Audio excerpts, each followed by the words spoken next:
PSG Fan TV, bonsoir à tous, bonsoir à toi Anthony. Bonsoir à toi. Comme souvent, le Paris Saint-Germain domine son sujet et ce soir, ça s'est ressenti sur le résultat. Je suis très déçu ce soir parce que malgré tout, on a joué face à Metz. C'est une équipe qui, même en ayant une équipe très remaniée, on est censé... Sur le papier, on était plus fort pour moi.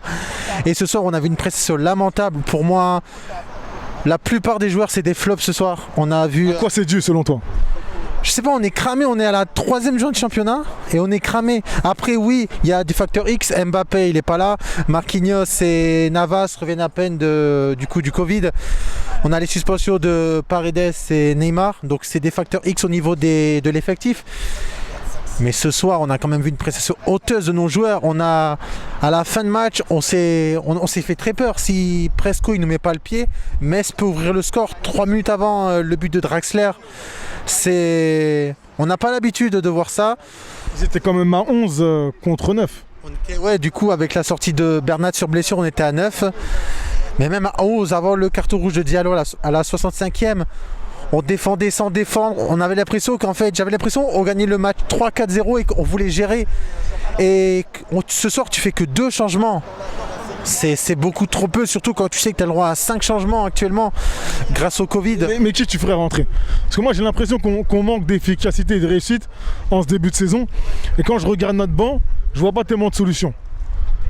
On a peut-être 5 changements, comme tu le dis, mais qui tu rentrerais si tu étais dans la peau de Thomas Tuchel par exemple?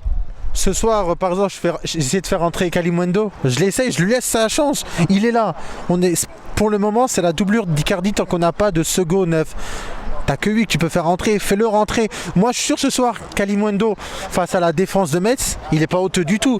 Il aurait pu apporter sa vitesse, sa touche, parce qu'on l'a vu contre Lens, loin d'être ridicule. Pareil pour Ruiz. Ce soir, non, vraiment, on a fait rentrer Fadiga, qui a jamais joué en pro. T'aurais pu le tuer le gamin ce soir. Il a jamais joué en pro. Tu l'as trouvé comment ce soir, Fadiga? Après, on l'a pas vraiment vu. Je trouve qu'il a été pas mal sur certains... Il n'a pas été mauvais non plus, il a tenté. Bon, on a vu du coup Presco et Marquinhos lui demander de redescendre. Bien évidemment, il avait du feu dans les jambes. Il avait envie de prouver ce soir. Mais ça aurait pu être très compliqué pour lui. Il aurait pu se tuer. Et mentalement, quand tu rentres en match de Ligue 1, le match il est fermé comme ça. T'as de la pression sur tes épaules, forcément. Et pour moi, ce soir, il a fait son match, il a fait ses 10-20 minutes, mais très compliqué quand même de la part de nos Parisiens. Pour terminer, selon toi, qu'est-ce qui manque au Paris Saint-Germain? Est-ce que le temps et le facteur X, et qu'on se dise tout simplement, avec la répétition des matchs, le Paris Saint-Germain ira de mieux en mieux? Ou est-ce qu'il faut de la chirurgie? Et quand je parle de chirurgie, donc transfert entrée-sortie. Pour moi, il faut surtout des entrées. Parce qu'on vend, à la rigueur, ok, mais ça serait bien qu'on recrute aussi. Parce que justement, on a des blessés. On a Bernat, il va se péter au genou. On a Kurzawa, il est absent 6 matchs. J'ai beau bien aimer Bakker, mais tu vas pas aller à Nice avec Pembele et Bakker. Après à Reims, pour moi, on doit recruter. Il nous manque des milieux, il nous manque un deuxième buteur, il nous manque des défenseurs. On n'a pas remplacé Silva.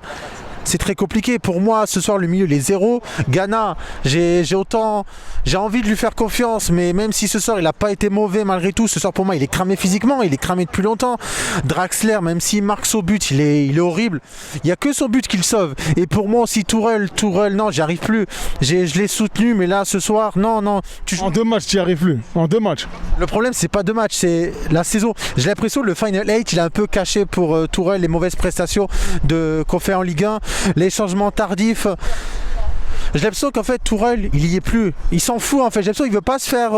Il veut partir, mais il attend de se faire virer pour. Moi je pense pas qu'il veuille partir. Vraiment je pense pas. Je sais pas, pour moi il y a pas. Pourquoi? Il a aucune raison. Il a aucune raison, mais après, est-ce que pour moi il attend pas une place en Allemagne pour remplacer Joachim Löw à la Mannschaft? Peut-être. Grosse spéculation, on va terminer sur ça Anthony. Hein. Je sais pas, après c'est juste des audits, mais j'ai envie d'espérer Tourelle une bonne fin de saison, mais plutôt une bonne saison tout court, mais... On est au début. J'ai du mal à y croire, j'espère qu'il me fera mentir, mais on sera toujours derrière Paris et saison compliquée à venir, mais on espère qu'on va se relever très rapidement. Merci à toi.